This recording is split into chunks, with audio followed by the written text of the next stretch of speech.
বন্ধুসকল, আজি মই আপোনালোকক পাকঘৰৰ এটা টিপছ দিবলৈ ওলাইছোঁ। আপোনালোক যদি কোনোবা সিঙ্গল পেৰেণ্টছ, বিশেষকৈ দেউতাকজনহে আছে, মাক টেম্পৰেলি বা পাৰ্মানেণ্টলি নাই, বা কোনোবা মাকহে আছে দেউতাক নাই, তেনেকুৱা ক্ষেত্ৰত সিঙ্গল পেৰেণ্টশ্বিপ চলাবলৈ দিগদাৰ হয়, নহয় জানো? তেনেকুৱাত বাচ্চাক খানা খাজানা কিবা কিবি যোগাৰ দিয়াটো টাইম লাগে, কি বনাব কি নাই। তেনেকুৱাত মই এটা আপোনালোকক টিপছ দিবলৈ ওলাইছোঁ। টিপছটো আপোনালোকে চাবচোন ভিডিঅ'টোৰ যোগেদি। আমি বাৰু ছিংগল পেৰেণ্টশ্বিপ নিভাবলগীয়া হোৱা নাই, তথাপিও কেতিয়াবা সময়ে সময়ে ল'ৰাক বাচ্চাক কিবা খুৱাবলগীয়া হয়, বিশেষকৈ ৰুটি পৰঠা বনাবলৈ ক'লে দিগদাৰ হৈ যায়। সেইকাৰণে খুব সোনকালে কম যত্নত ৰুটি বা পৰঠা বনাই খোৱাৰ টিপছটো আপোনালোকে চাবচোন। সেইটোৰ যোগেদি ৰুটিও বনোৱা হ'ল, পৰঠাও বনোৱা হ'ল, আৰু আপোনাৰ বাচ্চাও খুচি হৈ গ'ল। আটা ময়দা মৰা মঠুটো টান হয়, ঢিলা হয়, ৰুটিখন গোল নহয়, ৰুটিখন কাৰোবাৰ ছফ্ট নহয়, এইবোৰ সমস্যাৰ পৰা হাত সাৰিব পাৰিব। চাওকচোন, হেতা এখনেৰে এক হেতা ময়দা বা আটা দিব বাতি এটাত, আৰু অলপ জুলীয়া হোৱাকৈ গুলিব ভালদৰে। ময়দা বা আটাখিনি গুটি গুটি হৈ থাকিবলৈ নিদিব, তাতে অলপ বেচনো দি দিব পাৰে আৰু অকণমান নিমখো দি দিব পাৰে। ভালকৈ বস্তুখিনি গুলি ল'ব, ঠিক আছে।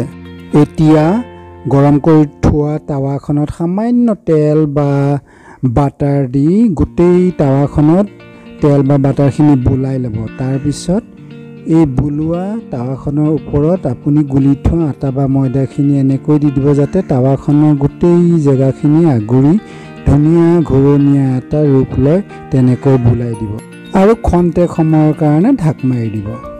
তাৰপিছত এনেকৈ আপচাইড ডাউন আকৌ কৰি উলটিয়াই দিব পিঠাখন। দেখিছেনে কি ধুনীয়া কালাৰ হৈছে? ইয়াৰ ওপৰতে আগদিনা মোৰ মাংসৰ জোল আছিলে, জোল অলপ এনেকৈ বুলাই দিছোঁ, মাংসৰ গ্ৰেভিৰ জোল। এইখিনি তাৰ ফ্লেভাৰটো দিব তাত ধুনীয়াকৈ, পৰঠাৰ এটা সোৱাদ দিব। এনেকৈ বুলাই দিছোঁ, বুলাই দি তাৰপিছত এইটো আমি আকৌ ধুনীয়াকৈ লুটিয়াই দিছোঁ। এনেকৈ চাওক, এনেকৈ লুটিয়াই দিছোঁ। সেইটো চাইড ভিতৰৰ ফালে পৰিলে তাত এনেই চচ টচো দি খাব পাৰে, কিন্তু এই মাংসৰ ফ্লেভাৰটো তাত লাগি থাকিব ন। এনেইতো বাচ্চাই মাংস বুলি ক'লে কিমান ভাল পায়। আৰু এয়া তৈয়াৰ হৈ গ'ল আমাৰ পৰাঠা কাম ৰুটি, যিয়ে বুলি নাভাবক। খাবলৈ কি কোমল, কালাৰ কি ধুনীয়া হৈছে দেখিছে। তাৰ ওপৰতে আপুনি অলপ চচ দি দিয়ক, টমেটো চচ। টমেটো চচটো বুলাইও খাব পাৰে। টমেটো চচ ওপৰত আছে, ভিতৰত আছে মাংসৰ ফ্লেভাৰৰ জোলৰ বুলনি, আৰু কি লাগে। তৈয়াৰ হৈ গৈছে। এয়া বাকী আছিলে মোৰ মাংস, এই মাংসৰ টুকুৰা 2-3 দি দিছোঁ তাৰ ওপৰত।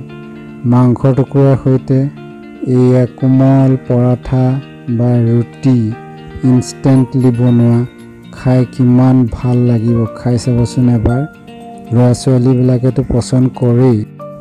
আটা মৰাৰ ঝামেলা, আটা আঙুলিত লাগি ধৰা, এই আটাৰ লাডুবোৰ টান হ'ল, কেতিয়াবা ফাটি যায়।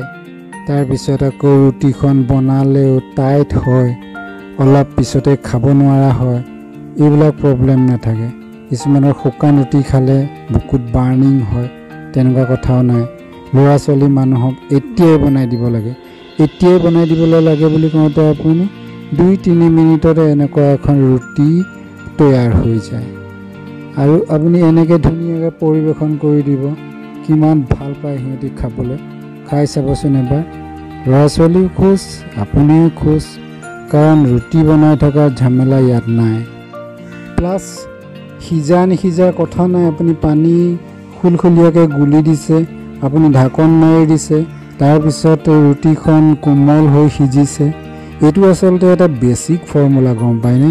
আমাক সৰুতে মাহঁতে চাউলৰ গুড়িৰ পিঠাগুড়িবোৰ অলপ খেৰেচীয়া হৈ থাকে, সেই খেৰেচীয়া পিঠাগুড়ি গুলি আগদিনা ৰান্ধনী ঘৰত কাম হোৱাৰ পিছত চৌকাটোত যিখিনি অঙঠা পৰি থাকে তাৰ ওপৰত কেৰাহী বা টাৱাত এনেকৈ পিঠা গুলি ঢাকন এখন মাৰি থৈ দিয়ে আৰু নেক্সট ডে ঢাকনখন উদঙাই দিয়ে। ধুনীয়াকৈ সিজি থাকে আৰু খেৰেচীয়া পিঠাবোৰ কামোৰোঁতে মুখত অলপ লাগেও। সেই পিঠাৰ সোৱাদ অৱশ্যে এই আটা বা ময়দাৰ পৰঠাখনত আপুনি নাপাব, কিন্তু এখন শুকান ৰুটিৰ যি অত্যাচাৰ হয় কেতিয়াবা ৰুটিখন বনোৱাৰ ঝামেলা, সকলোৰে হাতৰ ৰুটি কোমল নহয়, কিছুমানে জুইৰ ওপৰতো সেকি দিয়ে, নেসেকিলে নুফুলিলে ভিতৰখন নিসিজে। উহ ৰাম, কি যে সমস্যা। কিন্তু আপোনাৰ ঘৰত আজি বিস্কুটো নাই, আন বস্তুও নাই, আপুনি কি কৰিব? এনেদৰে ল'ৰা ছোৱালীক আউল মাৰিবচোন, চাব ল'ৰা ছোৱালী খুচ আৰু আপোনাৰ টেনশ্যন দূৰ। বাই।